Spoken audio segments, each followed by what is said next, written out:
Hi students, आज की इस वीडियो में मैं आपको बताऊंगा कक्षा 10 इतिहास भारत एवं विश्व नामक किताब से जो हरियाणा में अभी जारी करी गई है। तो उसका पाठ नंबर 8। आपके पाठ का नाम है भारत में ब्रिटिश उपनिवेशवाद विरोधी आंदोलन। बहुत ही प्यारा सा चैप्टर है जिसमें हम दंगे देखेंगे, कैसे दंगे होते हैं और कैसे उनको रोका जाता है। वैसे उससे पहले जो है ना आपको काम की जानकारी दे देता हूँ। वैसे तो हर वीडियो में बता रहा हूँ मैं, फिर भी आप लोग जाते नहीं हो यार। आप लोगों के लिए बना रखे हैं मैंने। देखो, आपको हर एक चैप्टर के नोट्स, अभ्यास के प्रश्न उत्तर, महत्वपूर्ण प्रश्न उत्तर, MCQ, हर एक चीज़ रिटर्न में मिलेगी लिखी हुई। हमारी ऑफिशियल वेबसाइट है cclchapter.com। इस वेबसाइट पर आप सर्च कर सकते हो। बाकी लिंक डिस्क्रिप्शन में आपको मिल जाएगा सुविधा के लिए। और हर एक चीज़ की आपको वीडियोज़ भी मिलेंगी। अभ्यास के प्रश्न उत्तर हो गए आपके। और चैप्टर को भी मैंने दो तरीके से करवाया है। एक में जो है लाइन बाय लाइन एक्सप्लेनेशन, ये वीडियो डिटेल एक्सप्लेनेशन है जिसमें हम लाइन बाय लाइन पूरे चैप्टर को पढ़ने वाले हैं। और एक है हमारा जो है स्टैंडर्ड, मतलब कि कह सकते हो बोर्ड के ऊपर करा रखा है, बट उसमें जो है क्विकली हमने चैप्टर को कवर करा है। और एक है बिल्कुल समरी मतलब बहुत बहुत शॉर्ट वाला चैप्टर।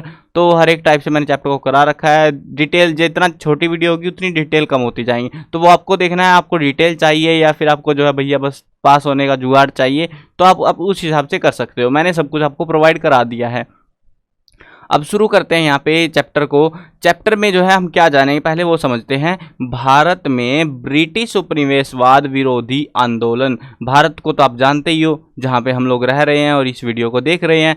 अब ये जो है यहाँ पे क्या हुआ था, अंग्रेज आ गए थे। हमने पिछले चैप्टर में, अभी जो है ना, जब भी आप चैप्टर पढ़ो, इतिहास कभी भी पढ़ो, अभी तक भी पढ़ते आए हो, तो हमेशा लाइन वाइज पढ़ना। यहाँ पे 1 से 9 है ना, तो पहला, फिर दूसरा, फिर तीसरा, फिर चौथा, ऐसे अगर चैप्टरों को पढ़ते चलोगे ना तो मजा आएगा। बीच में अगर कभी पहला कर लिया, कभी तीसरा कर लिया, तो जो कहानी का कोरिलेशन होता है ना पिछले चैप्टर से, वो टूट जाता है और फिर वो समझ नहीं आता। अब आपको मैं बताने बैठ जाऊं कि भैया आपने 7वां चैप्टर पढ़ा ही नहीं है, मान लो, तो आपको क्या पता कि ब्रिटिश उपनिवेशवाद क्या होता है? घंटा कुछ नहीं पता। तो इसीलिए जो है आपको जरूरत है कि आप चैप्टरों को लाइन वाइज समझते चलो। तो यहाँ पे हम जानेंगे भारत में ब्रिटिश उपनिवेशवाद। वैसे आपको बता देता हूँ ब्रिटिश उपनिवेशवाद क्या होता है। पुराने ज़माने में, मतलब 16वीं शताब्दी से 18वीं शताब्दी के आसपास जो है एक दौड़ चल पड़ी। जैसे एक मीम आती है ना और बहुत सारी पब्लिक उसके पीछे वायरल हो जाती है बनाने पे, तो वही सीन हो गया था यहाँ पे। यहाँ पे एक उपनिवेशवाद का एक फंडा निकल के आया जिसमें एक शक्तिशाली देश किसी गरीब और कमज़ोर देश पे अपना शासन कर लेता है, कब्जा कर लेता है, अधिकार कर लेता है, बलपूर्वक या जैसे तैसे शक्ति का प्रयोग करते हुए। एक देश ए ने देश बी को कब्जे में कर लिया। अब ये जो देश ए है ये इसको जो है अपना उपनिवेश मानता है। ऐसे ही जो है अंग्रेजों ने, इंग्लैंड के लोगों ने, जर्मनी, फ्रांस और बहुत सारे देशों ने अलग अलग जगहों पे, अलग अलग महाद्वीपों पे अपने उपनिवेश बनाए। ज़्यादातर ये यूरोपीय देश थे जिन्होंने अपने उपनिवेश बनाने शुरू करे। वहीं पर रेस लगी हुई थी इस चीज़ की। और जो उपनिवेश बने वो या तो एशिया के देश थे, एशिया में हमारा भारत भी आता है, ठीक है, तो एशिया के देश थे, या फिर अफ्रीका महाद्वीप के देश थे। तो ये दो हिस्सों में से ही जो है उपनिवेश बनाए गए थे इनके। और यहाँ पे जो भारत में आए थे शुरुआत में फ्रांसीसी आए, बाद में जो है ब्रिटिशर्स आए यानी कि अंग्रेज। तो अब यहाँ पे हम चैप्टर में जानेंगे ब्रिटिश उपनिवेशवाद के विरोधी आंदोलन। विरोधी आंदोलन यानी कि उन लोगों ने बड़ा अत्याचार करा लोगों के ऊपर। पहले हमने, इससे पहले 6ठे चैप्टर में हमने जाना था कि भैया विदेशियों ने ठोक डाला था हमको, बाहर से आक्रमण हो रहे थे, विदेशी आक्रमण बार बार लूटे जा रहे थे, देश की हालत खराब कर रखी थी। जैसे ही उनसे शांति पड़ी थोड़ी सी, वो ब्रिटिशर्स उपनिवेशवाद का फंडा लेके घुस गए देश में, कब्जा मार के बैठ गए और उसके बाद इन्होंने देश को गंदा तरीके से लूटा। वैसे सुधार करे बट इतने नहीं करे जितना इन्होंने लूट डाला देश को। तो उस चीज़ों को देखते हुए जो कंगाली आई, जो देश की आर्थिक व्यवस्था बर्बाद हुई, तो उन चीज़ों को देखते हुए लोगों ने विरोध में आंदोलन शुरू कर दिए। और उन्हीं आंदोलनों की हम यहाँ पे इस चैप्टर में चर्चा करेंगे। मतलब समझते हो ना, चैप्टर अंग्रेजों के खिलाफ कितने सारे विद्रोह हुए थे। सबसे प्रसिद्ध विद्रोह आपको याद होगा 1857 की क्रांति, जिसमें मतलब खतरनाक वाली लड़ाई हो गई थी और इन्होंने ऑलमोस्ट सरेंडर कर दिया था। उसके बाद भी ये पता नहीं कैसे बच गए। उसके बाद दूसरी ट्राई, फिर तीसरी ट्राई, कोशिशें चलती रही और बहुत सारे स्वतंत्रता सेनानी जो थे उन्होंने इन ब्रिटिशर्स की नाक में दम करके रखा था। तो ये है यहाँ पे इन शॉर्ट की चैप्टर में हमें मिलेगा क्या। अब आप बोलोगे भाई इतना क्यों बताया, चैप्टर शुरू ही कर देते, इससे अच्छा तो है ना। देखो, चैप्टर को कंसेप्ट समझना जरूरी होता है, चैप्टर में मिलेगा क्या। अब ये चीज़ें जो है ना, उससे होता क्या है, हमें प्रिपेयर हो जाते हैं कि हमें ये चीज़ मिलने वाली है भैया चैप्टर में देखने को। तो चलो अब शुरू करते हैं चैप्टर को। सोने की चिड़िया कहा जाने वाला देश भारत विश्व का एक समृद्ध देश था, जिस पर विदेशियों की गिद्ध दृष्टि हमेशा लगी रहती थी। इसकी समृद्धि से लालित होकर विदेशी यहाँ आ गए। यानी कि लालच के चक्कर में आए थे सारे विदेशी यहाँ पे। इन्हीं विदेशियों में अंग्रेज भी थे। 1600 ईस्वी में ब्रिटेन के लालची व्यापारियों ने संयुक्त रूप से एक कंपनी, जिसको नाम दिया गया था ईस्ट इंडिया कंपनी, बनाकर भारत से व्यापार की शुरुआत करी। अब किसको पता था कि ये इनकी मंशा क्या है, बट शुरुआत में ये लोग आए थे व्यापार के नाम, मतलब व्यापार का बहाना बना के, और कंपनी का नाम रख रखा था इन्होंने ईस्ट इंडिया कंपनी। 18वीं सदी में भारत की राजनीतिक अस्थिरता का फायदा उठाकर ये लालची व्यापारी राजनीतिक सत्ता में परिवर्तित हो गए, यानी कि राजनीति में ये घुस गए, यानी कि राज करने लग गए, अब कब्जा करने लग गए। राजनीतिक सत्ता बनाने पर भी कंपनी का लालच कम नहीं हुआ, बल्कि यह दिन प्रतिदिन बढ़ता गया और कंपनी ने गांव, शहर, अमीर, गरीब, जमींदार, किसान, राजा, प्रजा, हिंदू, मुस्लिम, व्यापारी, कारीगर, सबका समान रूप से शोषण करना शुरू कर दिया। सबको लूट डाला, किसी को नहीं छोड़ा गया। ब्रिटिश साम्राज्यवाद भारत के जिस भी हिस्से में पहुंचा, उसी हिस्से में उसके खिलाफ संघर्ष, विद्रोह और आंदोलन शुरू हो गए। वनवासी, सन्यासी, राजा, प्रजा, कारीगर, किसान सभी जो है अंग्रेजी शासन और उनकी शोषणकारी नीतियों से दुखी थे या परेशान थे। अंग्रेजों के ईसाई मत के प्रचार और भारतीय धर्म व संस्कृति में अनावश्यक हस्तक्षेप से भी अंग्रेज शासन के विरुद्ध गहरा असंतोष उत्पन्न हुआ। देखो, आपको ये पता होगा, जो भी कभी भी कहीं बाहर के लोगों ने कब्जा करा है, तो उन्होंने एक कोशिश करी है कि उनका जो भी धर्म है वो उस उपनिवेश में या जो जिस इलाके में कब्जा है वहाँ पे उसको फैला दिया जाए। अब अंग्रेजों ने, जैसे अंग्रेज क्या थे, ईसाई थे, तो उन्होंने अपने धर्म का प्रचार करना भारत में शुरू करा। हिंदुओं को जो है ईसाई बनाना शुरू कर दिया उन लोगों ने, जिससे लोगों को जो है धर्म संस्कृति को देखते हुए बहुत मतलब नाराज थे लोग उनसे। इसी असंतोष के परिणाम स्वरूप भारतीयों में अंग्रेजी शासन के विरुद्ध कई जन आंदोलन खड़े हुए, जिनका वर्णन इस प्रकार से आपको नीचे दिया गया है। जो बड़ी बड़ी क्रांतियां ना, हम उस चैप्टर देखो, ऑलमोस्ट चैप्टर है हमारा 11 पेजेस का। 11 पेजेस में हम सारा बकवास नहीं पढ़ेंगे कि कहाँ से कौन आया, क्या हुआ, क्या नहीं हुआ। हम सिर्फ इतना पढ़ेंगे कि जो मेन हमारी क्रांति हुई थी ना, जो लड़ाई मेन हुई थी, उनके बारे में हम पढ़ेंगे। तो चलो शुरू करते हैं। 1857 से पहले का साम्राज्यवाद विरोधी संघर्ष, यानी कि जब 1857 की, तो आपको पता है ना, याद होनी चाहिए भाई, ये क्रांति खतरनाक वाली क्रांति थी। नाक में मतलब उड़ गए थे, ये पूरे उड़ा दिए थे ऑलमोस्ट, थोड़े बहुत बचे हुए थे, और उसके बाद ये वापस पसर गए आके।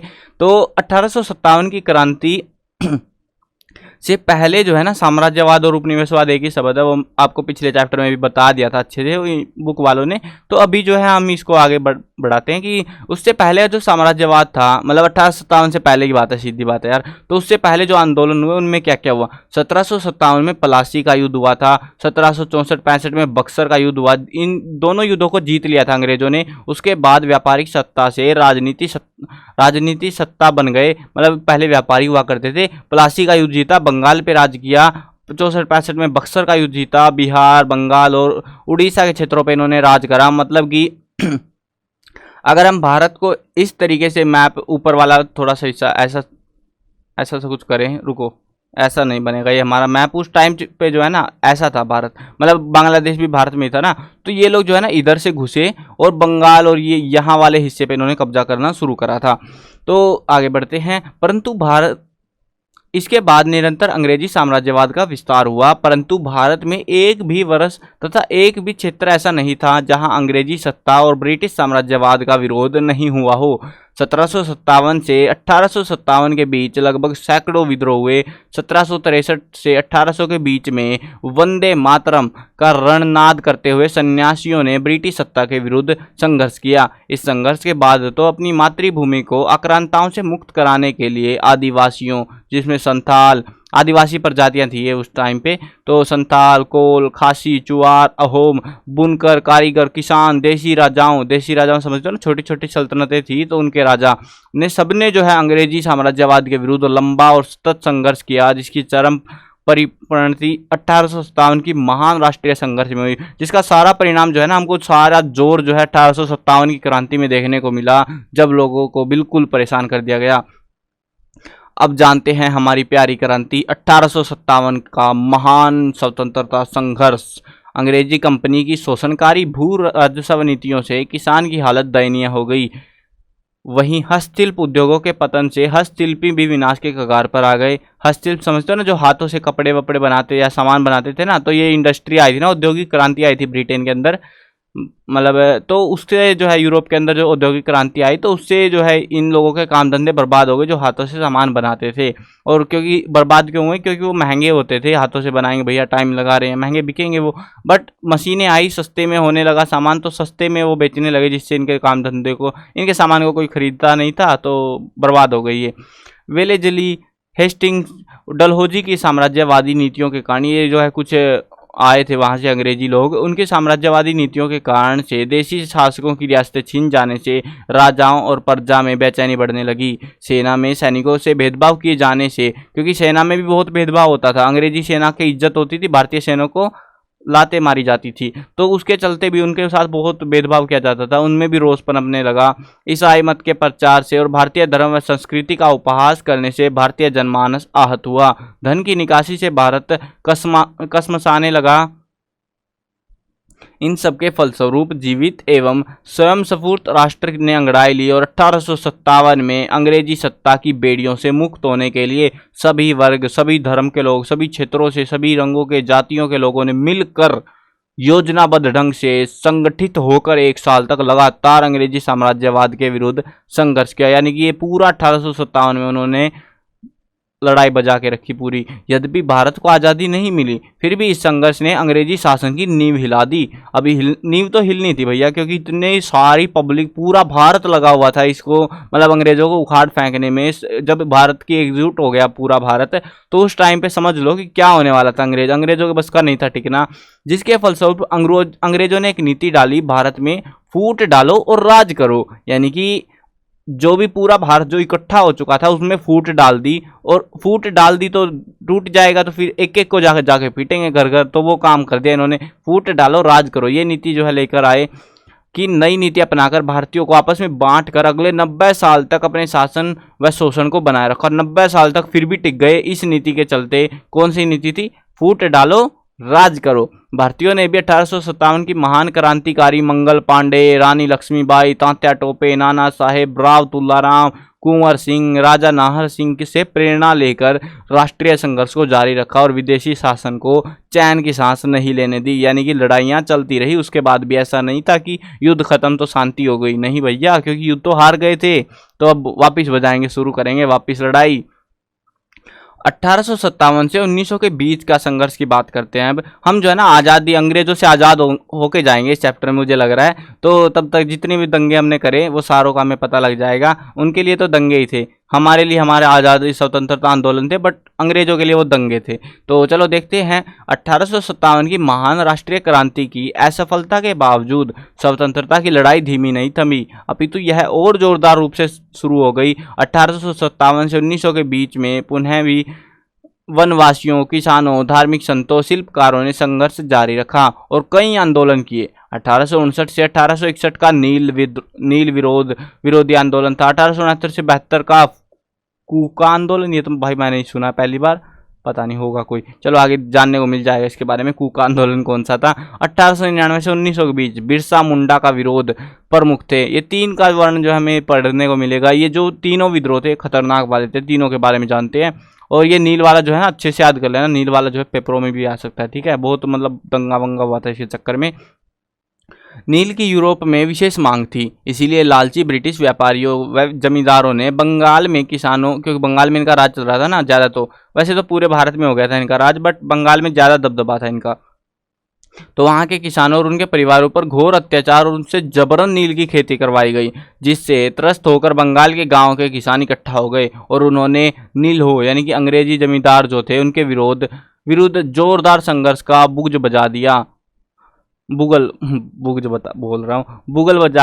बजा दिया, जिसे नील विद्रोह के नाम से जाना जाता है। यानी कि सारे गांव वाले जिनके ऊपर अत्याचार किए जा रहे थे, जबरन खेतों में नील की खेती करवाई जा रही थी, वो सारे इकट्ठे हुए और इनके खिलाफ उन्होंने आंदोलन छेड़ दिया। इस समय के एक जर्मन पादरी ने लिखा कि गांव के किसानों ने अलग अलग समूह, जैसे तीर धनुष वालों का समूह अलग, ढेले मारने वालों का, ये क्या मारते हैं भैया, ढेले मारने वालों का समूह अलग से, ईंटों वालों का समूह अलग से, यानी कि ईंट वाले वो नहीं, ईंट मारेंगे फेंक फेंक के अंग्रेजों को, बेल वालों का समूह अलग, थाली वालों का समूह अलग, बल्लभधारियों का समूह अलग इत्यादि बनाए और नील है जमींदारों के लठैतों का जमकर मुकाबला किया। जो लठैत समझते हो ना, जो जमींदारों के पास में जो है ना लाठियां लेके बहुत सारे ऐसे पहलवान जैसे बॉडीगार्ड होते हैं ना, वैसे बहुत सारे लाठी वालों को रखते थे वो लोग जमींदार उस टाइम पे। तो उनके साथ जो है जबरदस्त लड़ाई लड़ी सभी लोगों ने मिलकर, अलग अलग कैटेगरी के जो लोग थे, जिन्होंने जो किसान थे बेसिकली, जो इनसे नील की खेती करवाई जाती थी। कुछ ने ऐसे भी मजे लिए होंगे फ्री फंड के ना। इन किसानों का कोई नेता नहीं था, कोई लीडर नहीं था, किसी का नहीं पता कौन क्या कर रहा है। फिर भी इन्होंने अंग्रेजी जमींदारों के अत्याचारों का मिलकर मुकाबला किया। हर गांव के बाहर एक नगाड़ा और डुगडुगी होती थी। नील हो के लठैत गांव में आते तो यह नगाड़ा और डुगडुगी बजाकर गांव वासी और आपस में के गांव वाले इकट्ठा हो जाते थे। नील विद्रोह की भयंकरता का अंदाजा लॉर्ड कैनिंग के शब्दों में लगाया जा सकता है। लॉर्ड कैनिंग ने क्या लिखा था, बोलता है, नील के किसानों के वर्तमान विद्रोह के बारे में प्राय एक सप्ताह तक मुझे इतनी चिंता रही जितनी दिल्ली की घटना जो 1857 की क्रांति उस समय भी नहीं हुई थी। तो समझ सकते हो कि कितना खतरनाक विद्रोह था। इसीलिए जो है नील के विद्रोह को सफलता मिली और नील की खेती बंद हो गई। अब वहां के किसानों को नील की खेती नहीं करनी पड़ी और वो उससे आजाद हो गए। है ना मजेदार कहानी। चलो अगले आंदोलन पे चलते हैं। आंदोलन का नाम है कुक्का आंदोलन।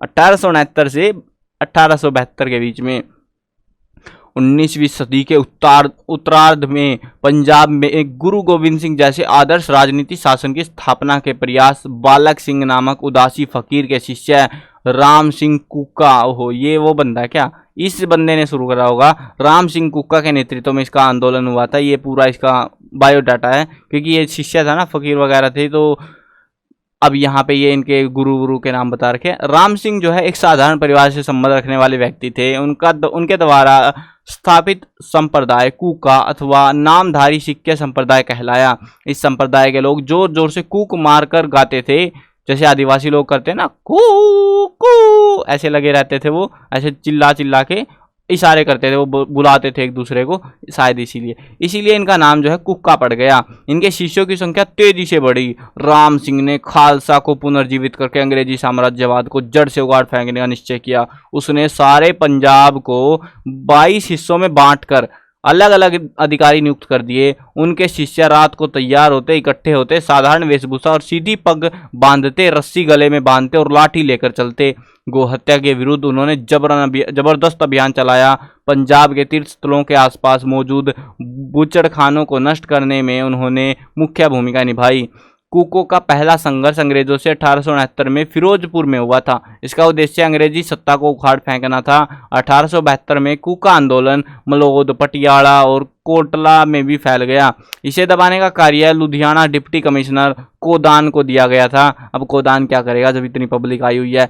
68 कुका आंदोलनकारियों को गिरफ्तार किया गया, जिसमें 65 पुरुष और 2 महिलाएं और एक 12 वर्षीय बच्चा भी शामिल था।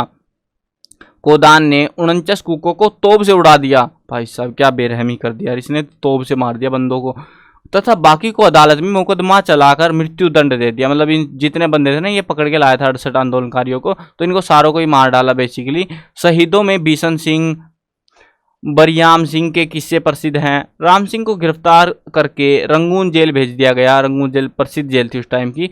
तो वहीं जो है 1885 में उनकी मौत हो गई। राम सिंह कुका ने अंग्रेजी साम्राज्यवाद को उखाड़ने का प्रयास किया। कुकाओं ने सबसे पहले स्वदेशी कपड़े, खासकर गाढ़ा और खद्दर पहनकर स्वदेशी वस्तुओं के व्यापार और विदेशी वस्तुओं का बहिष्कार कर उसे राष्ट्रीय स्तर के रूप में इस्तेमाल किया, जिसका भविष्य में राष्ट्रवादियों ने इस्तेमाल करके भारतीय जनमानस में चेतना जागरूकता उत्पन्न की। महात्मा गांधी ने भी इसी शस्त्र का व्यापक स्तर पर प्रयोग कर आम जनता को राष्ट्रीय आंदोलन से जोड़े रखा। तो मतलब महात्मा गांधी बाद में आए थे ये टेक्नोलॉजी लेके कपड़े वाली, उससे पहले कुका लेके आया था और वो मारा गया बेचारा। बिरसा मुंडा का विरोध। जब अंग्रेजी साम्राज्यवाद ने वनवासी क्षेत्रों में घुसपैठ की, वनवासी क्षेत्र जहाँ मतलब जो जंगली लोग रहते थे, जहाँ पे वनवासी लोग रहते थे, तो वहाँ पे भी घुस गए अंग्रेज। मतलब ऐसा नहीं था कि शहरों पे कब्जा मार के बैठे थे, जंगल में रहने वाले आदिवासियों को भी इन्होंने नहीं छोड़ा। तो वहाँ पर जब घुसे तो भारत के वीर वनवासियों ने अपने परंपरागत हथियारों से उनका सामना किया। परंपरागत हथियार समझते हो ना, वही अपनी देसी कुल्हाड़ी, पत्थर और तीर धनुष, बस यही चीजें थी उनके पास। मुंडा विरोध का नेतृत्व बिरसा ने किया। बिरसा रांची जिले के छोटे से गांव चलकद के मुंडा थे। प्रारंभ में वे ईसाई बने और उन्होंने ईसाई मिशनरी स्कूल में कुछ शिक्षा भी ग्रहण की, लेकिन ईसाई धर्म से असंतुष्ट होकर वे फिर से मुंडा बन गए। मतलब पहले ईसाई बन रहे फिर मुंडा बन रहे। अंग्रेजी साम्राज्यवाद के शोषण और ईसाइयत के प्रचार के विरुद्ध मुंडा सरदारों ने विरोध का बिगुल बजा दिया। मुंडा सामूहिक खेती करते थे, लेकिन अंग्रेजी शासन से यह परंपरा टूट गई, जिसमें मुंडा वनवासियों में असंतोष पनपा। मुंडा नेता बिरसा ने खुद को ईश्वर का अवतार घोषित कर दिया और 1899 में ब्रिटिश साम्राज्यवाद के खिलाफ संघर्ष का बिगुल बजा दिया। रांची और सिंहभूमि क्षेत्र में शीघ्र ही यह संघर्ष फैल गया। मुंडा अक्सर जो है ना गुप्त रूप से महारानी विक्टोरिया के पुतले बनाकर उन पर तीर धनुष का अभ्यास करते थे। मतलब बेइज्जती होती है ना, जैसे आजकल भी होता है बहुत सारी जगहों पे कि नेताओं के वो बना देते हैं, उसमें आग लगा दी जाती है पोस्टर वगैरह। तो वैसा ही था वो महारानी विक्टोरिया जो कि प्रसिद्ध महारानी थी वो विश्व की, तो उसका पुतला बना के उस पर तीरंदाजी का अभ्यास किया करते और ब्रिटिश राज के स्थान पर मुंडा राज स्थापित करना चाहते थे। उन्होंने कई स्थानों पर हमले किए, जिससे ब्रिटिश सरकार तमतमा गई और बिरसा को ढूंढने लगी। भैया ये बिरसा है कौन, पकड़ के लाओ इसको। 3 फरवरी 1900 की बात है को बिरसा को गिरफ्तार कर लिया गया और उन्हें रांची जेल में भेज दिया गया। बिरसा व उनके 482 साथियों पर मुकदमा चलाया गया। 9 जून 1900 यानी कि 2-4 महीने नौटंकी करने के बाद में हेजे से जेल में ही बेचारे बिरसा की जो है मृत्यु हो गई। बीमारी आ गई थी हेजे नाम की, तो उससे मृत्यु हो गई। बिरसा मुंडा की 3 साथियों को मृत्युदंड, 44 को जो है काला पानी और 47 को कारावास की सजा दे दी गई। मुकदमे में बिरसा की पत्नी मनकी को भी डिप्टी कमिश्नर पर आक्रमण के लिए 2 साल की सजा सुनाई गई। संघर्ष कुचल दिया गया, लेकिन बिरसा अमर हो गए, क्योंकि भैया इतना खतरनाक जो आंदोलन छेड़ दिया था उन्होंने। कई समाचार पत्रों में मुंडा के पक्ष में लेख छपे। सुरेंद्र नाथ बनर्जी ने कलकत्ता के प्रमुख समाचार पत्रों में बिरसा मुंडा और उनके समर्थकों के समर्थन में लेख लिखे थे। अब देखते हैं, आगे बढ़ते हैं। हमें मेन आंदोलन पता लग गए ना, शुरुआती जो 1857 के बाद हुए थे। तो 3 प्रसिद्ध आंदोलन थे, जिसमें नील वाला जरूर से याद रखना, बाकी को याद रखो तो रख लेना, भूल जाओ तो कोई दिक्कत नहीं है। नील वाला जरूर से याद होना चाहिए आपको। राष्ट्रवादियों के संघर्ष और आंदोलन। अब राष्ट्रवादियों के जो राष्ट्रवादी बने हुए थे उनके संघर्ष क्या थे, आंदोलन क्या क्या हुए, चलो वो भी जान लेते हैं। 19वीं सदी में भारतीय धर्म और समाज में व्याप्त बुराइयों को दूर करने के लिए कई समाज सुधार आंदोलन शुरू हुए, जैसे ब्रह्म समाज, आर्य समाज, प्रार्थना समाज, रामकिशन मिशन। ये सारे आई थिंक पता नहीं कौन सी बुक में थे, बट हाँ अभी जो है रिसेंटली मैं कोई बुक तो पढ़ा रहा था, पता नहीं आपकी में तो नहीं थे, शायद 9th में होंगे। जो भी है ये अभी गड़बड़ यही हुई है यार, मतलब 6 से लेके 10 तक की किताबें बदली ना इन्होंने। तो मतलब ऐसे अगर कोई स्टूडेंट है जो 6th में एट प्रेजेंट, तो उसको 10th तक जाने में कोई दिक्कत नहीं होगी, सारा कंटेंट बिल्कुल लैजिट मिलेगा। बट जो 10th में ही है, सीधा 10th में ही प्रकट हुई है ये किताब, तो भैया उसको थोड़ी सी दिक्कत हो सकती है यहाँ पे इन चीज़ों को जानने में, क्योंकि ये पहले बता दिया उन्होंने। वैसे तो आपको पता होगा, ब्रह्म समाज, आर्य समाज, प्रार्थना समाज, रामकिशन मिशन, ये सारे जो है प्रसिद्ध थे, पहले भी आपके इतिहास में आए होंगे कभी ना कभी। तो बहिष्कृत हितकारिणी सभा सिंह इत्यादि, ये ऐसे बहुत सारे आंदोलन चलाए गए। इन आंदोलनों से भारतीयों में आत्मसम्मान, स्वाभिमान, आत्म गौरव, आत्म बलिदान की भावनाएं उत्पन्न हुई और अपने राष्ट्र, धर्म एवं संस्कृति के प्रति गर्व की भावना ने जन्म लिया, जिससे साम्राज्यवाद विरोधी संघर्ष और मुखर होने लगा। इसके परिणाम स्वरूप लाल बाल पाल, जिसको जानते हैं ना, लाल बहादुर शास्त्री, बाल गंगाधर तिलक, और ये पाल कौन सा था पता नहीं, याद नहीं आ रहा मेरे को, चलो कोई ना, अगर आपको याद आता कमेंट में बताओ। जैसे जुझारू राष्ट्रवादियों ने, हाँ विपिन चंद्र पाल है, ये विपिन चंद्र पाल याद आ गया मेरे को, तो ये थे लाल बाल पाल हमारे। तो जैसे जुझारू राष्ट्रवादियों ने संपूर्ण भारत में राष्ट्रीयता, देश प्रेम और स्वराज्य की एक विशाल लहर उत्पन्न की। इसमें लाल बाल पाल और अरविंद घोष ने मुख्य भूमिका निभाई। बंकिम चंद्र चटर्जी के द्वारा रचित उपन्यास आनंद मठ में वंदे मातरम का एक गीत रचा गया, जिसमें लाखों करोड़ों भारतीयों में राष्ट्रीयता, स्वराज की भावना को जन्म दिया और उसमें क्रांतिकारी विचारों और संघर्षों का बीज बोया। महर्षि अरविंद घोष ने भारत को जीता जागता सांस्कृतिक आध्यात्मिक राष्ट्र कहा है। बंगाल में क्रांति की भावना का जन्म इन्हीं के प्रयासों से हुआ। राष्ट्रवादियों के संघर्ष आंदोलनों का वर्णन नीचे दिया गया है। ऊपर वाला तो याद रहे तो कोई बात नहीं, जो भी याद रहेगा बहुत डिटेल है, इसमें कन्फ्यूजन है पूरा कुल मिला के आपके लिए, है ना। अगर याद होए तो अच्छी बात है। चलो हम जानते हैं एक एक के बारे में, आराम से समझते हैं सारे कंसेप्ट को। पहला है हमारे पास में बाल गंगाधर तिलक। बाल गंगाधर तिलक एक निडर साहसी एक ऐसे नेता पत्रकार थे जिनकी भाषा सरल स्पष्ट सीधी चोट करने वाली थी। उन्होंने 1881 में मराठी भाषा में केसरी, अंग्रेजी भाषा में मराठा नामक अखबारों का संपादन शुरू करके भारतीय जनमानस में राष्ट्रीयता और सब राज्य की भावनाएं उत्पन्न करनी शुरू कर दी। उन्होंने गणेश उत्सव जो कि 1893 में, शिवाजी उत्सव 1896 का राजनीतिक इस्तेमाल कर गीतों, भाषणों और अन्य तरीकों से लोगों में राष्ट्रीयता का प्रचार शुरू कर दिया। 1896 में उन्होंने ही विदेशी वस्तुओं की होली जलाकर विदेशी वस्तुओं के बहिष्कार के कूका आंदोलन के अस्त्र का व्यापक प्रयोग शुरू किया। 27 जून 1898 को चापेकर बंधुओं ने पूना के प्लेग कमिश्नर रेड की हत्या कर दी।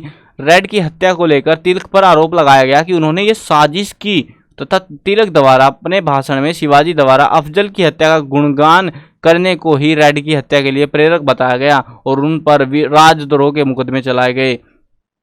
अदालत ने उन्हें 18 महीने की सजा दी। भारतीय अखबारों ने इसकी कड़ी आलोचना की तथा रातों रात तिलक सारे भारत में जनप्रिय हो गए, यानी कि जनता को प्यारे हो गए और मतलब मरे नहीं है ये, मतलब प्रसिद्ध हो गए, कह सकते हो वायरल हो गए ये रातों रात। और उन्हें लोकमान्य की उपाधि दे दी गई। क्या उपाधि मिली उसको? लोकमान्य की उपाधि। 18 महीनों की सजा के बाद तिलक को जेल से रिहा कर दिया गया और फिर से 1908 में उन पर राजद्रोह का मुकदमा चलाकर 6 साल की जेल दे दी गई। मतलब कुल मिला के अंग्रेजों का फंडा ये था, क्योंकि पहले तो ये प्रसिद्ध नहीं था, चलो अब जेल में डाल देंगे इसको, कोई पूछने वाला नहीं है। बट जैसे ये प्रसिद्ध हुआ तो जैसे ही इसको आज़ादी मिली वापस से पकड़ के जेल में इसको डाल दिया गया और फिर 6 साल की जेल दे दी गई। मतलब कि आज़ाद ना हो पाए और देश में जो है आंदोलन ना कर पाए, तो उसके लिए। अब देखते हैं अगला, बंग भंग और स्वदेशी व बहिष्कार आंदोलन। ये भी प्रसिद्ध आंदोलन था। स्वदेशी व बहिष्कार के प्रमुख अस्त्रों का प्रयोग भारतीय राजनीति में सर्वप्रथम राम सिंह कूका ने किया था, परंतु इन दोनों अस्त्रों का विशाल स्तर पर प्रयोग बाल गंगाधर तिलक ने किया। साम्राज्यवादी गवर्नर जनरल लॉर्ड कर्जन ने फूट डालो राज करो ये नीति को अपनाते हुए भारत की 1/4 आबादी के प्रदेश बंगाल को सांप्रदायिकता के आधार पर पूर्वी पश्चिमी बंगाल रूपी 2 प्रांतों में बांट दिया, जिसका उदारपंथियों धार्मिक राष्ट्रवादियों ने जोरदार विरोध किया कि भैया तुम ऐसे बंगाल का विभाजन क्यों कर रहे हो। बंग भंग यानी कि बंगाल का भंग कर देना, मतलब टुकड़े कर देना, तो बंगाल का विभाजन कर दिया था इन्होंने फूट डालो राज करो के तहत। तो अब स्वदेशी और बहिष्कार आंदोलन का शुरू हो गया। बंगाल में इस आंदोलन का नेतृत्व तो राष्ट्रवादी विपिन चंद्र पाल, जिसको लाल बाल पाल में पाल के नाम से जानते हैं ना, तो वो वाला कर रहे थे, और पंजाब में लाला लाजपत राय व अजीत सिंह ने इसे लोकप्रिय बनाया। राष्ट्रवादी स्वदेशी व बहिष्कार को पूरे देश में फैलाना चाहते थे। वे इसे राजनीतिक जनसंघर्ष का रूप देना चाहते थे। विभाजन की मांग अब छोटा मुद्दा थी, अब लक्ष्य था स्वराज, यानी कि अपना ही राज। स्वराज समझते हो ना, संस्कृत टाइप से लगेगा आपको थोड़ा सा। स्व मतलब अपना, राज मतलब अपना राज्य, ठीक है ना, अपना कब्जा होना चाहिए, किसी और का क्यों है। अंग्रेज क्या कर रहे हैं यहाँ पे। तिलक ने नारा लगाया, स्वराज मेरा जन्म सिद्ध अधिकार है और मैं इसे लेकर रहूंगा। ऐसा उसने नारा लगा दिया और जनता को अपने साथ कर लिया। लेकिन नरमपंथी इसके लिए तैयार नहीं थे, जिसके वजह से नरमपंथियों गर्मपंथियों के बीच गहरे मतभेद होने शुरू हो गए। 1907 में सूरत में फूट पड़ गई।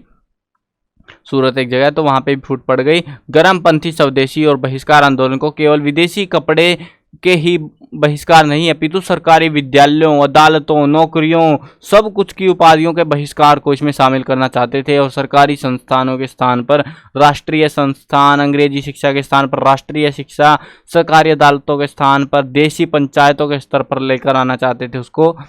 उन्होंने आत्मनिर्भरता, आत्मशक्ति का नारा लगाया।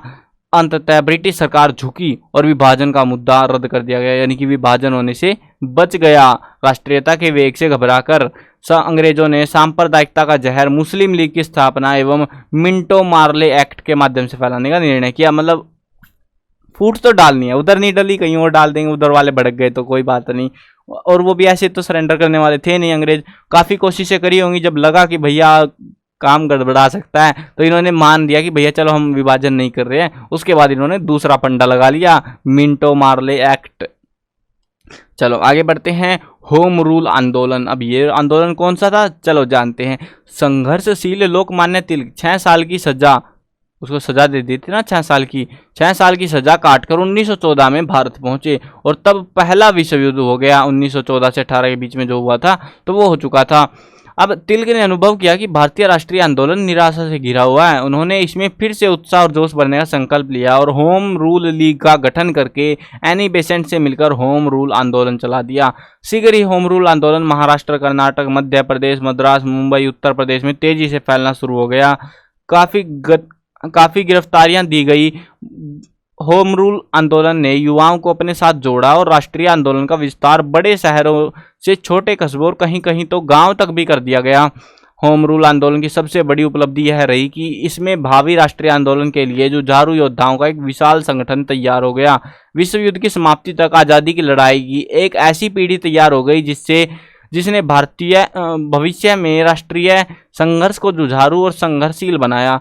तिलक को वी सैरोल ने भारतीय अशांति का जनक करार दे दिया। क्या नाम दिया गया उसको? भारतीय अशांति की। भारत में इसने अशांति फैला रखी, शांत नहीं रहने दे रहा भारत के लोगों को। ये कौन? तिलक नहीं रहने दे रहा।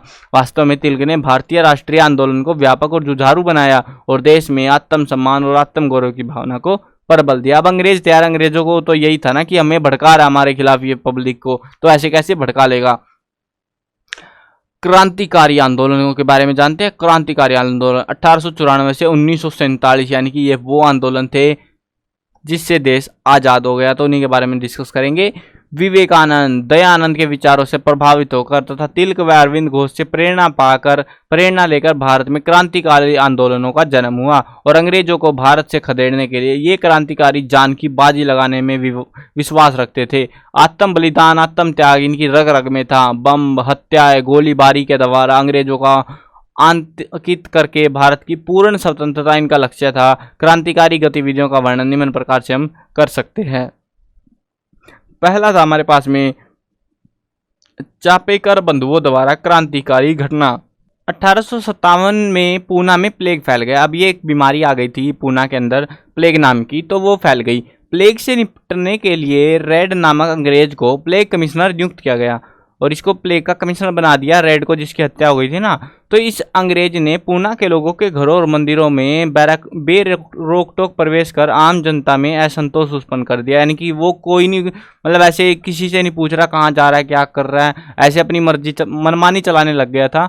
दो भाई दामोदर चापेक व बाल कृष्ण चापेकर ने 22 जून को बदनाम रेड की गोली मारकर हत्या कर दी। उसके साथ आयरस्ट भी मारा गया। क्रांतिकारी संभवतः तिलक से प्रभावित थे, दोनों को पकड़कर मृत्यु दंड दे दिया गया। इन दोनों को, ये दो भाई जिन्होंने हत्या करी थी ना, तो उनको मार के मृत्यु दंड दे दिया, उनको भी मार दिया। फिर तिलक को भी भड़काऊ भाषण और लेख लिखने के अपराध में 18 महीने की सजा मिली। तो वो जो सजा मिली थी वो उसके चक्कर में मिली थी। महाराष्ट्र में क्रांतिकारी घटनाएं। विनायक दामोदर सावरकर ने महाराष्ट्र में क्रांतिकारियों को संगठित करने के लिए यूरोप जाने से पहले ही मित्र मेला और अभिनव भारत जैसी संस्थाओं का निर्माण किया। इन संस्थाओं के माध्यम से कई क्रांतिकारी उत्पन्न हुए। 1909 से 1910 में अभिनव भारत ने नासिक, अहमदाबाद और सतारा से क्रांतिकारी घटनाओं को अंजाम दिया। बंगाल में क्रांतिकारी आंदोलन। बंगाल में क्रांतिकारी आंदोलनों के जन्मदाता अरविंद घोष और जो है बारिंद्र घोष को थे। घोष बंधुओं ने विभिन्न क्रांतिकारियों को प्रेरित किया और यहाँ अनुशीलन समिति नामक एक संगठन का निर्माण कर दिया तथा संध्या युगांतर जैसी पत्रिकाओं का प्रकाशन करते थे। तो संध्या युगांतर जैसी पत्रिकाएं, भवानी मंदिर जैसी पुस्तकों से क्रांतिकारी आंदोलनों को बल मिला।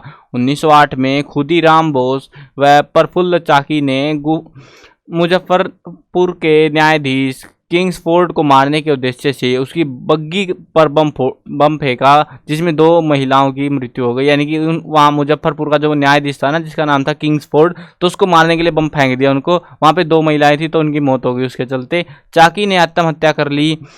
खुदीराम बोस को मृत्युदंड दिया गया। अरविंद घोष और बारिंद्र घोष पर अलीपुर षड्यंत्र केस में मुकदमा चलाया गया। तो देखो यहाँ पे थोड़ी थोड़ी सी जानकारी दे रखी है हमको, क्योंकि ये इतने ज़्यादा खास प्रसिद्ध नहीं थे, बट इनका भी कहीं ना कहीं योगदान रहा है इस चीज़ में। अगला देखते हैं श्यामजी कृष्ण वर्मा तथा विनायक दामोदर सावरकर। श्यामजी कृष्ण वर्मा पश्चिमी भारत के काठियावाड़ के निवासी थे। उन्होंने कैम्ब्रिज विश्वविद्यालय से बैरिस्ट्री की शिक्षा ग्रहण करी। 1905 में वर्मा जी ने भारत शासन समिति का गठन किया, जिसमें प्रायः इंडिया हाउस हम कहते हैं, इंडिया हाउस कहा जाता था। उन्होंने एक समाचार पत्र इंडियन सोशियोलॉजिस्ट शुरू किया तथा भारतीयों के लिए हजार हजार रुपए की 6 फेलोशिप भी शुरू की, जिसकी वजह से शीघ्र ही इंडिया हाउस भारतीय क्रांतिकारियों का केंद्र बन गया। 1906 ईस्वी में इस फेलोशिप का लाभ उठाकर फर्ग्यूसन के नव स्नातक विनायक दामोदर सावरकर भी लंदन पहुंच गए। 1904 ईस्वी में वीर सावरकर ने अभिनव भारत नामक गुप्त संस्था की स्थापना की। शीघ्र ही पूरे महाराष्ट्र में गुप्त समितियों का जाल बिछ गया। इसके अतिरिक्त पूना, मुंबई, नासिक आदि स्थानों पर बम बनाने की फैक्ट्रियां स्थापित कर दी गई कि भैया अब नहीं छोड़ने वाले अंग्रेजों, तुमको बम बनाएंगे हम तो। वीर सावरकर के बड़े भाई गणेश सावरकर भी बड़े देशभक्त थे। उन्हें सजा दिलवाने में नासिक के डिप्टी कलेक्टर मिस्टर जैक्सन तथा भारत सचिव के मुख्य परामर्शदाता कर्जन वाइली का बड़ा हाथ था। इसीलिए जुलाई 1909 में अमृतसर में एक नवयुवक मदन लाल ढींगरा ने कर्जन वाइली को गोली मार दी। अब ये कर्जन वाइली ये भारत सचिव था ना, भारत का सचिव, बड़ा बंदा था मतलब ये, तो इसको गोली मार दी। बाद में 16 अगस्त 1909 को मदन लाल ढींगरा को फांसी की सजा दे दी गई। मतलब इन्होंने क्या करा, इन्होंने तो मरेंगे और मार देंगे, वो वाला फंडा चल रहा था यहाँ पे। गदर आंदोलन, भाई गदर नाम से गदर लग रहा है, क्या होगा देखते हैं। 19वीं शताब्दी के आरंभ में भारत से कई भारतीय धन कमाने के लिए व आजीविका के लिए साधन ढूंढते हुए America, Burma, Singapore, Hong Kong, Canada आदि स्थानों पर पहुंचे। अमेरिका में ज्वाला सिंह, बसारण सिंह, सोहन सिंह भकना, केसर सिंह आदि ने खूब धन कमाया, परंतु भारतीय होने के नाते विदेश में भी इनके साथ अपमानजनक व्यवहार किया जाता था। इसीलिए अपने देशवासियों की पीड़ा को अनुभव करते हुए उन्होंने निश्चय किया कि वह यहाँ विदेश में रहकर अपने भारतवर्ष को अंग्रेजों के चंगुल से मुक्त कराने का प्रयास करेंगे। इसीलिए उन्होंने क्रांतिकारी आंदोलन चलाने का निश्चय किया। सबसे पहले 1913 ईस्वी में अमेरिका और कनाडा के भारतीयों को संगठित करके एक हिंदुस्तानी एसोसिएशन बना ली गई, जिसको नाम दिया गया गदर पार्टी। गदर पार्टी के पहले अध्यक्ष थे सोहन सिंह भकाना व सचिव लाल हरदयाल बने। इस पार्टी का मुख्य उद्देश्य था हर संभव प्रयास व गतिविधि के द्वारा ब्रिटिश शासन की भारत में समाप्ति। इस पार्टी का मुख्यालय युगांतर आश्रम नामक स्थान पर था। धीरे धीरे इसकी शाखाएं विभिन्न भागों में खुल गई। नवंबर 1913 में गदर नामक एक साप्ताहिक समाचार पत्र भी निकाला गया, जो हिंदी, मराठी, अंग्रेजी, उर्दू और आदि भाषाओं में प्रकाशित होने लगा। इस समाचार पत्र में ब्रिटिश शासन की वास्तविक तस्वीर भारतीयों के सामने पेश की गई तथा साथ ही नवयुवकों को क्रांतिकारी गतिविधियों में शामिल होने का आह्वान किया गया। मार्च 1914 में लाला हरदयाल को गिरफ्तार करने का आदेश दिया गया। इसीलिए वह अमेरिका छोड़कर स्विट्जरलैंड चले गए। अब वो तो बाहर था भैया, क्या ही पकड़ेंगे इसको। उसके पश्चात भगवान सिंह, करतार सिंह सराभा, रामचंद्र आदि नेताओं ने अपने प्रयासों से गदर आंदोलन को जारी रखा। देखो अमेरिका में उसको पकड़ के ले जाते अंग्रेजों, तुम्हें पता ही है, पकड़ेंगे और फांसी या गोली मार देंगे, तो ऐसा करेंगे वो। तो उससे बचने के लिए वो सीधा स्विट्जरलैंड निकल लिया। अब इनको थोड़ी ना पता स्विट्जरलैंड में है, तो वो सीन हुआ और ये बच गया।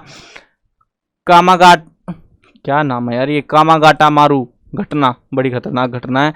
गदर पार्टी के सदस्यों ने भारत में हथियारों की क्रांति लाने के उद्देश्य से क्रांतिकारियों को जर्मन शस्त्रों के साथ तोसामारू नामक जहाज में भारत भेजा, परंतु इसकी सूचना भारत के ब्रिटिश सरकार को पहले से हो गई थी। इसीलिए भारत पहुंचने पर सभी व्यक्तियों को कैदी बनाकर कठोर मृत्युदंड दिए गए।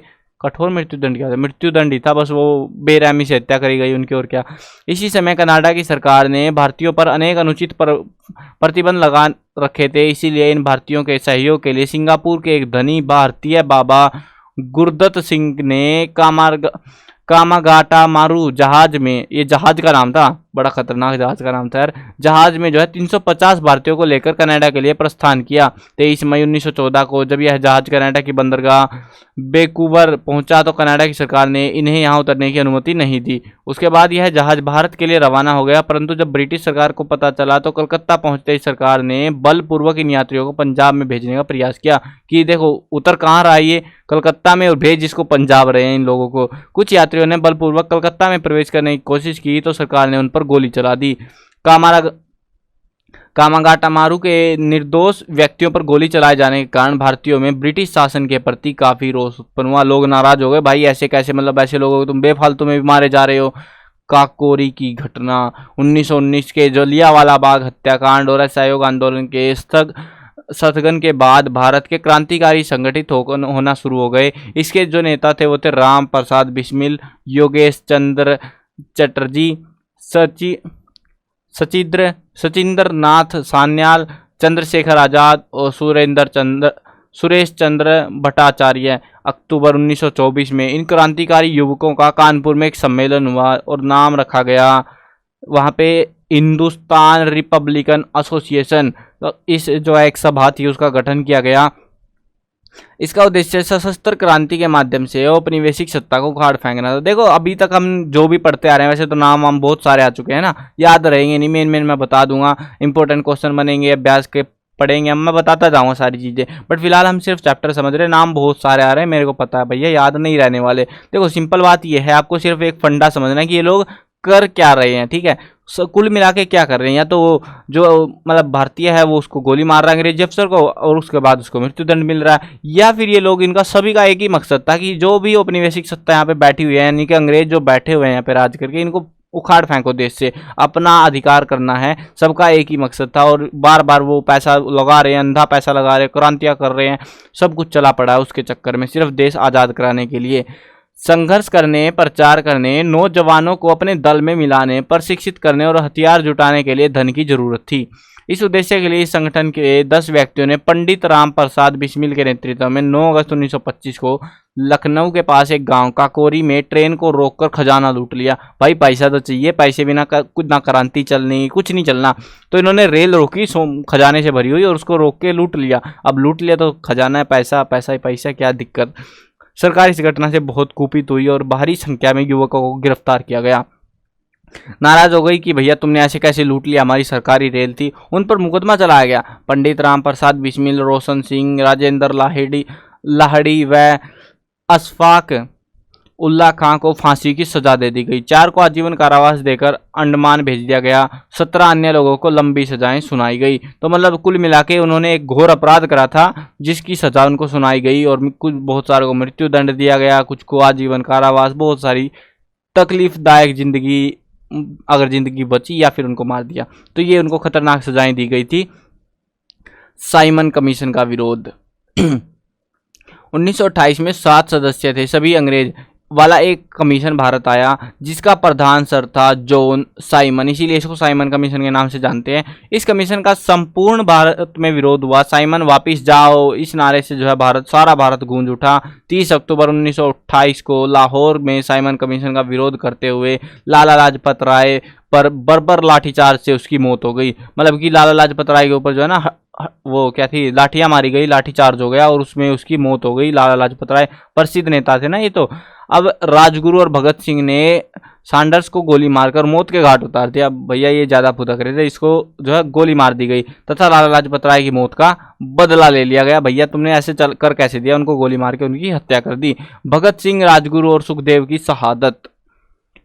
जय गोपाल के मुखबिर बनने से सैंडर्स हत्याकांड में भगत सिंह की संलिप्तता का केस शुरू हुआ। इसे लाहौर षड्यंत्र केस कहते हैं। इस मतलब जो केस हुआ ना इनके ऊपर, अब इन्होंने गोली मार के हत्या करी थी तो उसके ऊपर जो केस हुआ उसको कहा गया लाहौर षड्यंत्र, क्योंकि लाहौर में मारा हुआ था ना सारा कांड।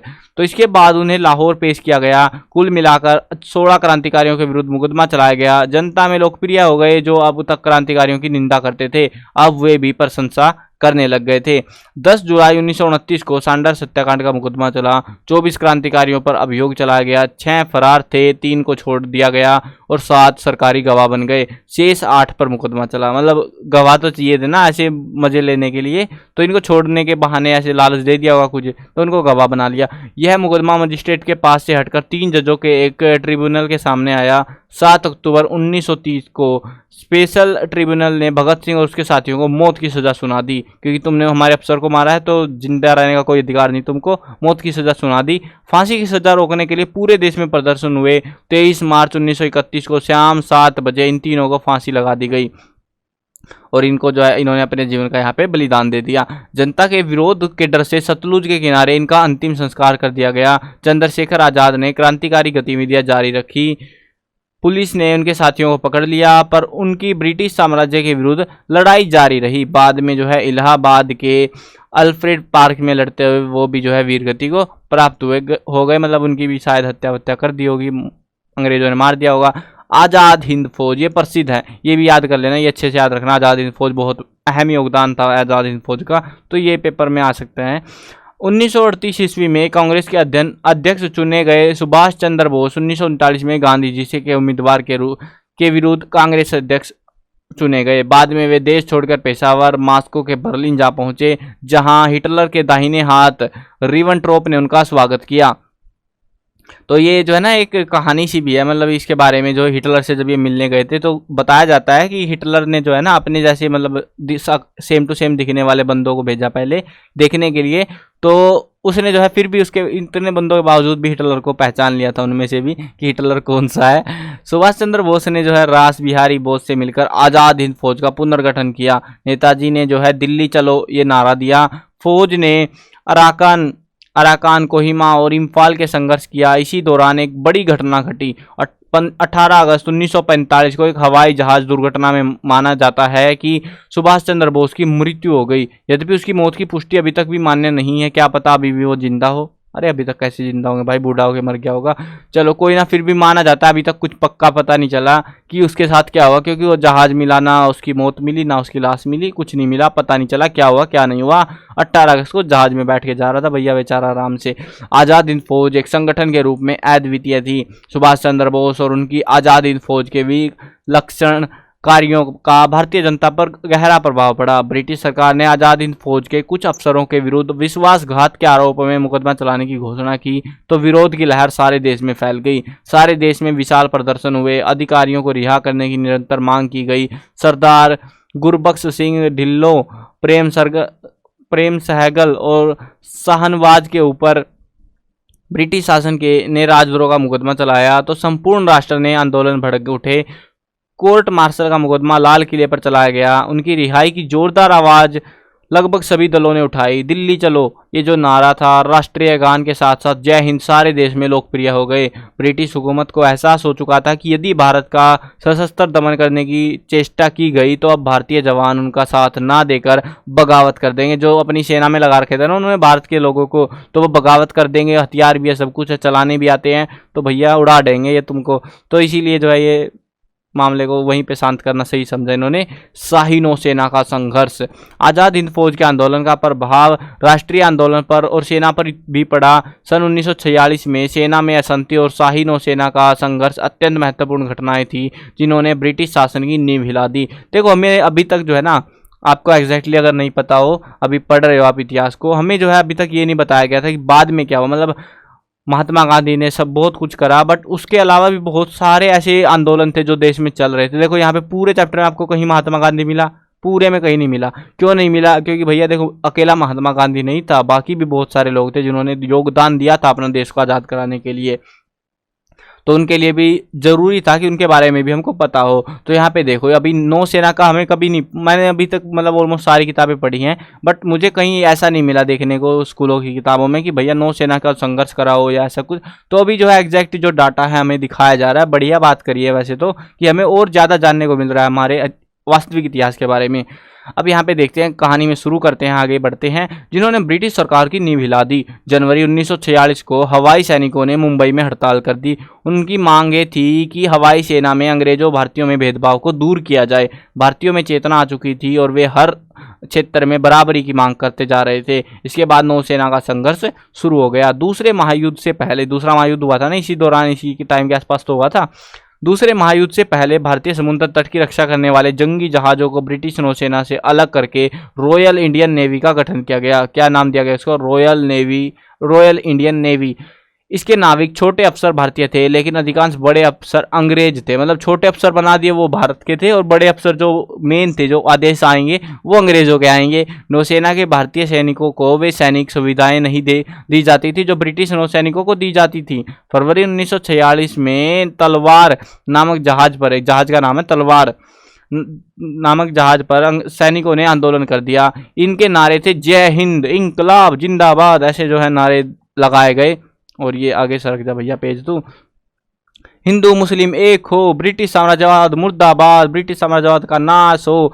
अब ऐसे नारे जहाज पर तलवार पर लगाए जाने लगे। अब ब्रिटिश साम्राज्य सुरक्षित नहीं रह गया था, क्योंकि नौसेना परेशान हो गई भैया, देश की जनता परेशान हो गई, हर कोई परेशान हो गया।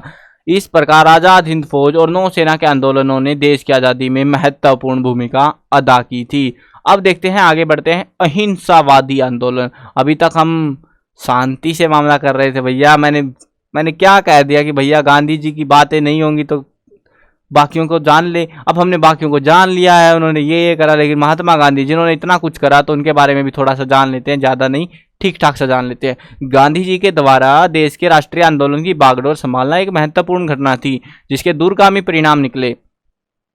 वे 1915 में दक्षिण अफ्रीका से वापस आए और शीघ्र ही भारतीय राजनीति में सक्रिय हो गए। गांधी जी ने 1947 तक भारत के अहिंसावादी आंदोलन का नेतृत्व किया। पहले विश्व युद्ध के बाद रोल्ट एक्ट, जलियांवाला बाग नरसंहार, ऐसी परिस्थितियों में गांधी ने असहयोग आंदोलन चलाया। उन्होंने भारत सरकार के सभी मेडल और पुरस्कार जो भारत सरकार ने दिए, सरकार भारत की अंग्रेजों वाली थी तो उसको लौटा दिए, जो उन्होंने पहले विश्व युद्ध में सरकार की सहायता करके प्राप्त किए थे। उन्होंने सरकार द्वारा दी गई केसर ए हिंद की उपाधि भी वापस कर दी। इसका अनुसरण करते हुए सैकड़ों देशभक्तों ने अपनी उपाधियां और पदवियों को छोड़ दिया। लाला लाजपत राय, CR दास, मोतीलाल नेहरू, वल्लभ भाई पटेल, राजेंद्र प्रसाद जैसे प्रसिद्ध वकीलों ने अपनी वकालत छोड़ दी। बहुत से छात्रों ने सरकारी स्कूलों को छोड़ दिया और वे राष्ट्रीय स्कूलों में भर्ती हो गए। कार्यक्रम के अनुसार विदेशी वस्त्रों का बहिष्कार किया गया, विदेशी कपड़े के स्थान पर खादी को अपनाया गया और चरखे का प्रचलन बहुत बढ़ गया। सरकार ने इस आंदोलन को दबाने के लिए दमन चक्र का जो है सहारा लिया। बड़े बड़े नेताओं को बंदी बना लिया, क्योंकि नेता नहीं तो जनता क्या करेगी, जनता कुछ नहीं करती, तो इसीलिए उन्होंने नेताओं को बंदी बनाना शुरू कर दिया। लोगों पर तरह तरह के अत्याचार किए गए। कुछ ही महीनों में कैद किए गए लोगों की संख्या 30,000 के पार हो गई। सोच लो, देश में से 30,000 लोगों को इन्हीं बहानों के चलते जो है गिरफ्तार किया गया। सरकार ने इस आंदोलन को जितना दबाया, यह आंदोलन उतना ही जोर पकड़ता गया। 5 फरवरी 1922 को उत्तर प्रदेश के गोरखपुर जिले में चोरा चोरी के स्थान पर लोगों की उत्तेजित भीड़ ने एक पुलिस चौकी को आग लगा दी। अब पुलिस चौकी अंग्रेजों की थी, लोग भड़के हुए थे अंग्रेजों से, तो उन्होंने क्या करा, चोरा चोरी जगह है कोई तो उत्तर प्रदेश में, तो वहां पे जो है उप थाना था कोई पुलिस का, तो उसमें आग लगा दी, जिसमें एक थानेदार और 21 सिपाही जलकर राख हो गए। महात्मा गांधी ने इस घटना से दुखी होकर असहयोग आंदोलन को स्थगित कर दिया, लेकिन इस आंदोलन ने भारतीयों में चेतना उत्पन्न की। यानी कि अब बोला भाई, गांधी बोला कि अब से जो है ये इस आंदोलन को पूर्ण रूप से बंद कर रहे हैं, अब ये आंदोलन जारी नहीं रहेगा। और क्यों नहीं रहेगा, क्योंकि इसमें अहिंसा नहीं करनी थी, अहिंसा नहीं करनी थी, और अहिंसा के चक्कर में सारा मामला था। तो क्यों भैया 22 बंदों को मार दिया इन लोगों ने, जिंदा जला डाला, तो कहीं ना कहीं गड़बड़ हो सकती है, क्या पता फांसी वासी हो जाए बहुत सारे लोगों को, तो उस चक्कर में उन्होंने बंदी कर दिया। फिर 1929 में रावी के तट पर एक ऐतिहासिक अधिवेशन में गांधी जी ने पूर्ण स्वराज का प्रस्ताव रखा और इस उद्देश्य की प्राप्ति के लिए सविनय अवज्ञा आंदोलन चलाने का निर्णय किया। आंदोलन शुरू करने से पहले गांधी जी ने ब्रिटिश सरकार के सामने अपनी 11 मांगों को रखा और कहा, यदि सरकार इन मांगों को मान लेती है तो हम आंदोलन शुरू करने का निर्णय वापस ले लेंगे। परंतु वायसराय लॉर्ड इरविन ने इन मांगों के प्रति कोई उत्तर नहीं दिया। उसको लगा है भाई मतलब क्या कर लेगा ये। इसीलिए 12 मार्च 1930 को गांधी जी ने ऐतिहासिक सविनय अवज्ञा आंदोलन का आरंभ दांडी यात्रा से किया। दांडी मार्च, जो नमक कानून बना हुआ था ना, उसके बारे में वो याद होगा ना आपको कि वो वहां पे गया, नमक बनाया, तोड़ दिया नमक कानून, तो वो वाला सीन है ये।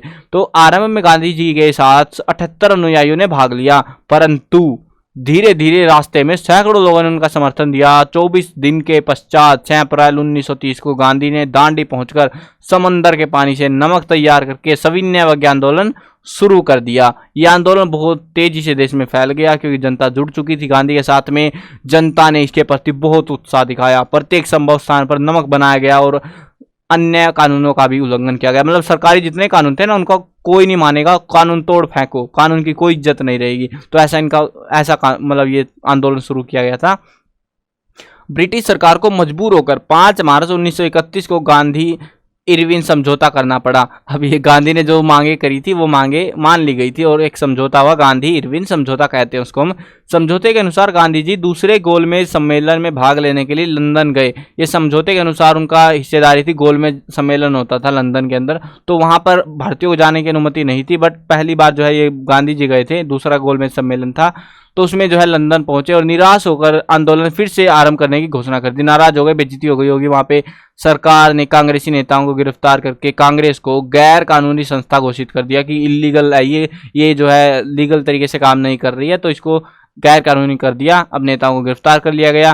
ब्रिटिश प्रधानमंत्री रेमजे मैकडोनाल्ड ने राष्ट्रीय आंदोलन को कमजोर करने के लिए 16 अगस्त 1932 को सांप्रदायिक निर्णय की घोषणा कर दी, जिसका मुख्य उद्देश्य हरिजनों और शेष हिंदुओं को अलग करना था। वही फूट डालो राज करो वाला काम कर रहे थे। अब फिर से ये देश के प्रत्येक हिस्से में इस निर्णय की आलोचना की गई। गांधी जी ने आमरण अनशन करके इसे विफल कर दिया। उसने कह दिया कि मैं यहाँ पे बैठ रहा हूँ, मैं अन्न और पानी का एक बूंद तक नहीं डालूंगा, और आमरण अनशन पर बैठ गए थे वो कि जब या तो मेरी मौत हो जाएगी या फिर मेरी मांगे मान लो।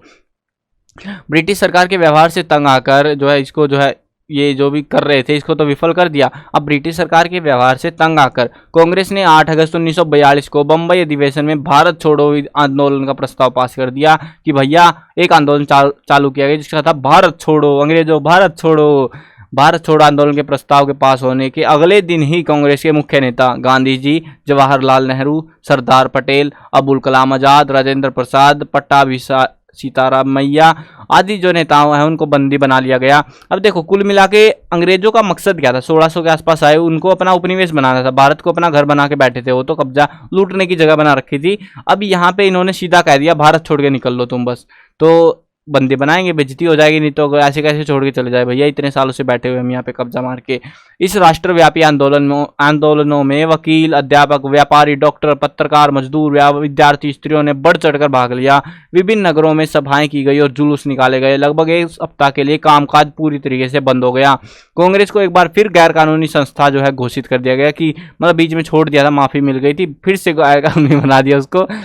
अंग्रेजी सरकार ने आंदोलन को कुचलने के लिए दमन की नीति का सहारा लिया कि मार डालो सबको। सरकार ने शांतिपूर्ण जुलूसों पर गोलियां चला दी और लाठीचार्ज किया। मतलब अब तो ये है कि भैया ऐसे लोग नहीं मानने वाले, मार डालो सबको, वो काम हो गया। सरकारी सूत्रों के अनुसार 538 अवसरों पर निहत्थे लोगों पर पुलिस ने गोलियां चला दी। 1 लाख से अधिक स्त्री पुरुषों को बंदी बना लिया गया। प्रदर्शनकारियों पर भारी जुर्माने लगाए गए। देश में चारों ओर अराजकता और अशांति फैल गई। लोगों ने हिंसा का उत्तर हिंसा से दिया। तुम हमें गोली मारोगे, हम भी तुम्हें गोली मारेंगे, ये काम हो गया तब शुरू। मतलब पूरा ऐसे मान सकते हो कि देश के अंदर अपना युद्ध छिड़ गया था अंग्रेजों का। अंग्रेज वसीज हिंदू, मतलब हिंदू बोल रहा हूँ, अंग्रेज वसीज भारत हो गया था। तो अब यहाँ पे इतना खतरनाक युद्ध था, अब तो अंग्रेजों के बस का था भी नहीं कुछ, क्या ही करेंगे। जिसको वो मार रहे हैं, पहले क्या करते थे, पहले जो है ना फर्क इतना था, पहले आंदोलन करते थे भारत के लोग और अगर वो गिरफ्तार कर लेते, चलो कोई ना भैया गिरफ्तार कर लिया है छोड़ देंगे, उनको मौत के घाट उतार देते। अब उसके बाद क्या करते, शांति से बैठे हुए हैं पकड़ के ले जाते उनको, ऐसे मतलब आंदोलनों को ऐसे ही समाप्त कर देते। लोग कुछ नहीं कहते थे, आराम से चल रहे थे, बस बोलते बोलते रहते, नारे लगाते रहते। अब लोगों ने पत्थर का ईंट का जवाब पत्थर से देना शुरू कर दिया। वहां पे मार रहे हैं, हम भी मारेंगे भैया, तुम्हारी ऐसी तैसी। तो भड़क गई, पूरा देश ऐसे भड़का बैठा था। कई सरकारी भवन, पुलिस स्टेशनों को जला दिया गया। अब कोई नहीं पूछने वाला। अब तो भैया देखो, पहले चोरा चोरी के चक्कर में महात्मा गांधी ने अपना असहयोग आंदोलन जो चल रहा था उसको वापस ले लिया था। अब नहीं, अब तो भैया चल रहा है, चलने दो, जलने दो, देश को बर्बाद होने दो, क्योंकि बर्बाद तो वैसे कर दिया अंग्रेजों ने, अब तो मार के छोड़ेंगे अंग्रेजों को। तो सरकारी भवन, पुलिस स्टेशन सबको जला डाला, तार की लाइनें काट दी, कहीं फोन करके लंदन से किसी को बुला न ले। यद्यपि आंदोलन भारत से विदेशियों को निकालने और देश को आजाद कराने में असफल रहा। अरे यार, किस्मत ही खराब थी। तथापि यह आंदोलन, जिसे अगस्त क्रांति के नाम से जाना जाता है, एक महान घटना थी। भारत में ब्रिटिश सरकार के इतिहास में ऐसा विप्लव कभी नहीं आया था जैसा पिछले 3 सालों में हो गया। मतलब इतनी खतरनाक क्रांति, इतनी जनता भड़की हुई थी और अंग्रेजों को लगने लगा था अब ये अब ज्यादा नहीं टिक पाएंगे अंग्रेज यहाँ पे, तो क्योंकि लोग ज्यादा ही भड़क गए हैं कुछ। इस प्रकार हम कह सकते हैं कि भारत में साम्राज्यवादियों का विश्व के अन्य भागों की भांति स्वागत नहीं हुआ, अपितु उनकी सत्ता की स्थापना के साथ ही उनका विरोध शुरू हो गया। प्रारंभ में वनवासी, कृषक, जमींदार, शिल्पकार, देश राजाओं सभी ने उनका विरोध किया। बाद में शिक्षित भारतीयों ने अहिंसावादी और हिंसावादी दोनों तरीकों से अंग्रेजों का साम्राज्यवादी, उपनिवेशवाद, आर्थिक शोषण में उनके सांस्कृतिक हस्तक्षेप का डटकर विरोध किया। इस विरोध के मुख्य भूमिका क्रांतिकारियों की रही, जिन्होंने आत्म बलिदान से भारत को आज़ाद कराने में महत्वपूर्ण भूमिका निभाई। सभी का अपना अपना योगदान था, किसी ने अपना कम दिया, किसी ने ज़्यादा, बट बहुत सारे क्रांतिकारियों ने अपनी जान गंवा दी देश को आज़ाद कराने के लिए। तो उसी के उपलक्ष्य में आपको 1857 से पहले के किसान और नागरिक संघर्ष के बारे में यहाँ पे थोड़ा सा और बता रखा है आपको।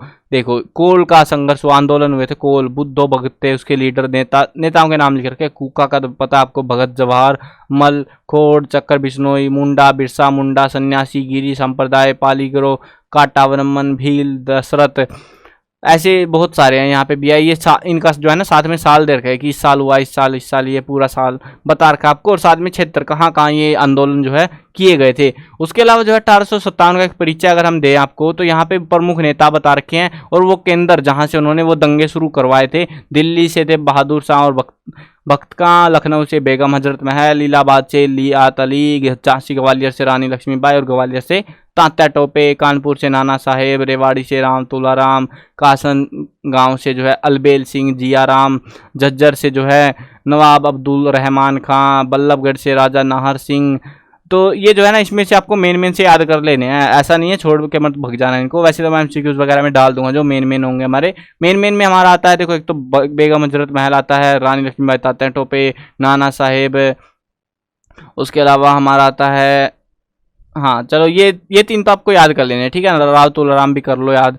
तो ये 4 जो है आपको अच्छे से याद करने, ये तो पता होनी चाहिए कि इनके जो है ये कहाँ से अपना जो है विद्रोह करा था। 1857 की क्रांति इन्होंने कहाँ से शुरू करी थी। तो इसके अभ्यास के प्रश्न उत्तर अलग वीडियो में कराएंगे, वीडियो काफ़ी लंबी हो गई है ना।